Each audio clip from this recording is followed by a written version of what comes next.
I promise you, there wouldn't be no Hall of Fame Allen Iverson standing at this podium if it wasn't for this guy. He gave me the vision, man. You know, you want to be fast like Isaiah, and you want to shoot like Bird, you know, rebound like Barkley, pass like Magic, be dominant like Shaq. But man, I wanted to be like Mike. You know what I mean? Just trying to see him just trying to dunk on me. He gonna lay it up at the end. He's just trying to dunk on me, Craig. Oh, no. He's just trying to dunk on me. This is what I miss. This is what I miss. That interaction and the competitiveness is what I surely miss. The NBA's excellence has been around for nearly 77 years now. We've had faces of the game like George Mikan, Wilt Chamberlain, Kareem Abdul-Jabbar, the Logo, Bob Cousy, Bill Russell, and many more in the beginning of the league, Larry Bird, Magic Johnson, etc. Then, as the league started to gain more traction, more popularity, and more media coverage, they really started making poster boys of the league. Michael Jordan, Shaquille O'Neal, Kobe Bryant, LeBron James, Stephen Curry, magazines like Slam, Sports Illustrated, and many more started becoming more and more relevant. Having someone who was great for the media was simple, really. It meant there was more ticket sales. It meant that casuals viewed the game more if they liked their personalities off the court. However, if you're watching this, you're like me. You don't need someone to sell you a ticket for your viewing for your time.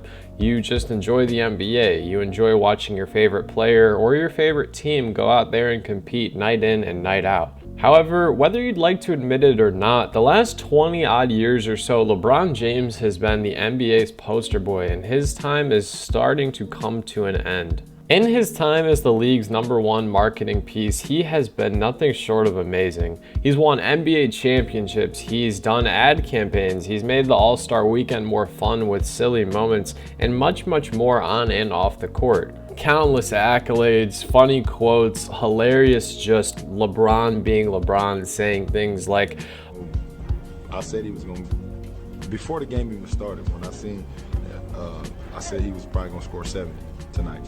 I don't know what made me say that. And my friends was with me, and they was like, okay. So when he got to like 70, I was like, well, he might as well go for 80 now. But who is next after LeBron? Who will take the King's throne and be the face of the NBA? Well, it's not as simple as you think. We can sit here and say someone like Nikola Jokic, per se, could be the face of the NBA. He is a two-time MVP, a newly crowned NBA champion, and a finals MVP. He boasts insane stats. He's very personable and funny and has a ton of charisma on and off the court.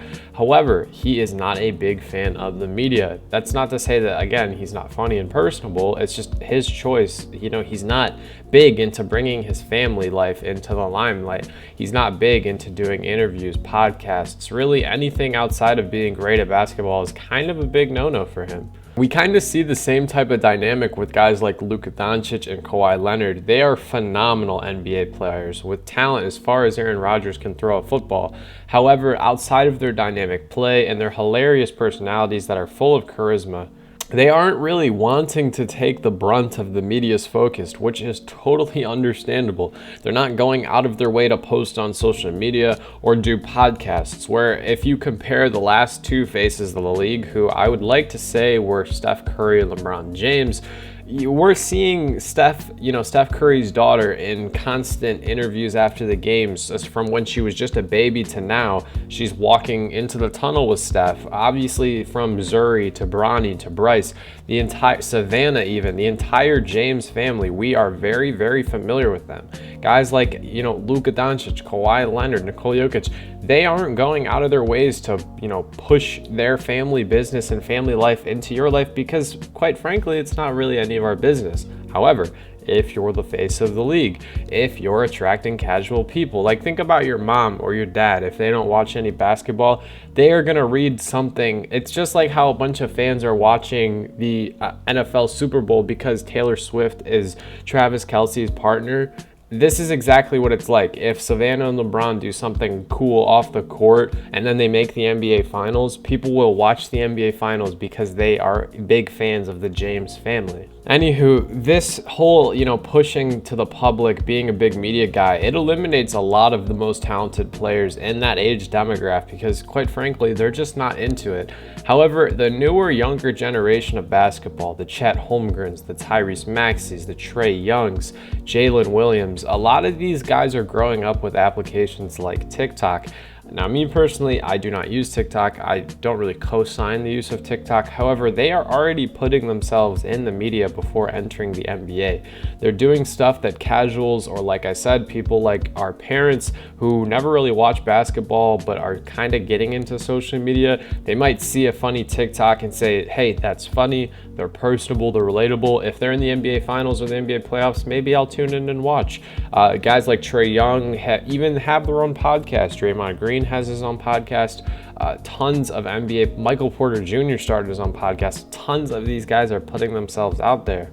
So going through all this and highlighting all this, we kind of asked the question, what exactly makes someone eligible to be the face of the NBA? I would say it's about 5 or 6 things. First is charisma. Are you charismatic? Do you have funny interview moments? Do you have great charisma as a leader on the court?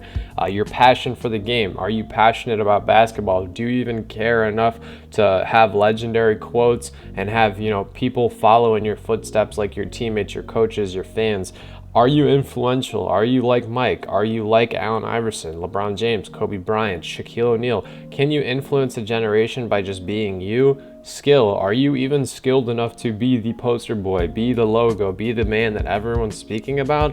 And then the last 2 are longevity, and as we talked about, active media presence. Can you go for 15, 20 years in the NBA? Steph Curry is 36 years old, 35 years old, and he is still hooping like he's 25. LeBron James is pushing 39, 40 years old, and he is still hooping like he's in his mid-20s, in his mid-30s. Now, maybe they're not playing the greatest defense, but they are still walking highlight reels. And like I said, guys like Luka Doncic, Nikola Jokic, they have charisma, they have the passion, they have the skill, they have the influence, and hopefully they'll have the longevity. But as stated earlier, they are not going out of their way to be in the media, whereas someone like another international prospect, Giannis Antetokounmpo, possesses all of the traits. He's always tried to make the media, fun. He's made clips, various Instagram live, hilarious moments from that stuff. Not to mention he is a winner. He's a finals MVP. He's a 2-time NBA MVP, and he's insanely dominant and fun to watch. However, he is already coming up on the age of 30, as in December of this year, he will turn 30. LeBron James will probably retire in 2 years or so, which means that Giannis would be 32. So yes, Giannis could be one of the faces of the NBA. He could be one of the guys. I mean, he's already been Team Giannis in the All-Star with Team LeBron for a couple years now. I want to say 4 or 5 years now, but again, you can't be the poster boy when LeBron's still in the league. So if Giannis is 32 years old when LeBron retires, and you have guys like Victor Wembanyama, that could be a chance. But there's one player in my mind, at least, who kind of stands out that possesses all the traits and all the abilities to take the league by storm, both on and off the court, both in advertisement and gameplay. And it's Anthony Edwards. Upon entering the league, Anthony Edwards has been a walking highlight reel on and off the court through funny moments and interviews, great podcast clips, and outstanding play on the court. Anthony Edwards is my winner for the next face of the NBA. He has grown a lot, and I mean a lot, since his rookie year as a player and as a person. He still has a little bit of childish and funny moments, but he is more mature as his tenure in the league grows. Ant is only 22 years old, guys, so if LeBron retires in 2 years, he will be just 24 years old, with arguably 15 years of good basketball left to play.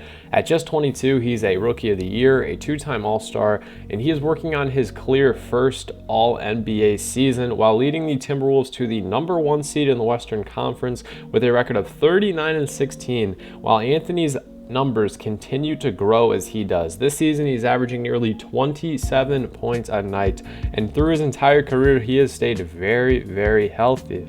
This isn't to say for certain that Anthony Edwards will be the face of the league for the next 15 years, but it is very, very possible.